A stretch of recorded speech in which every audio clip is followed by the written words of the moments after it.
let's note that this is a displacement versus time graph. It's not distance anymore. So what we can do is just do a little arrow just to make it obvious that it's a vector. Graph is not to scale, so you just got to make sure you don't use the scale. Alright, first question is state the length of time for which the object was stationary. So that means when it's a horizontal line. So as you can see, there's kind of two different sections here, section 1 and section 2. And as you can see at section 1, it stays at 60 meters. That means at that time, so 0 to 5 seconds over here,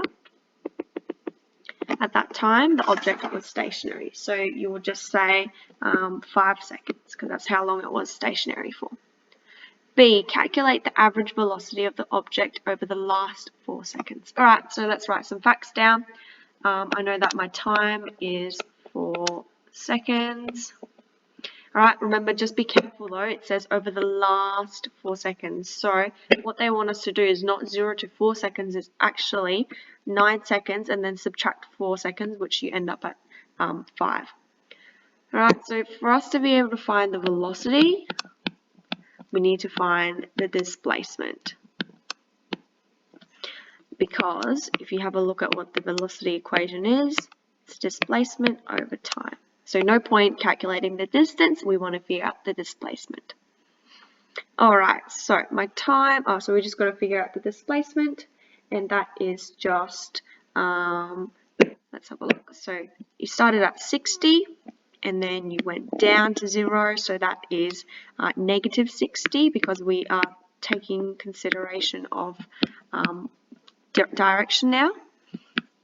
So negative 60, and time was 4 seconds, so it'll just be negative 60 divided by 4, which is negative 15 meters per second. So that slope, which shows us the average velocity, is negative 15 meters per second.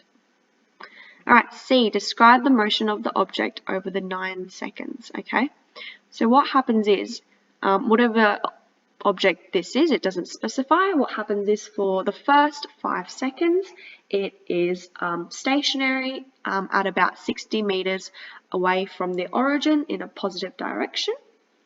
Then what happens is for the next 4 seconds, it travels at a constant velocity of negative 15 meters per second in a negative direction. So from the opposite of, so towards the origin basically. That's what you would write. Have a read of the workbook solutions as well. Gives you a little bit more detail.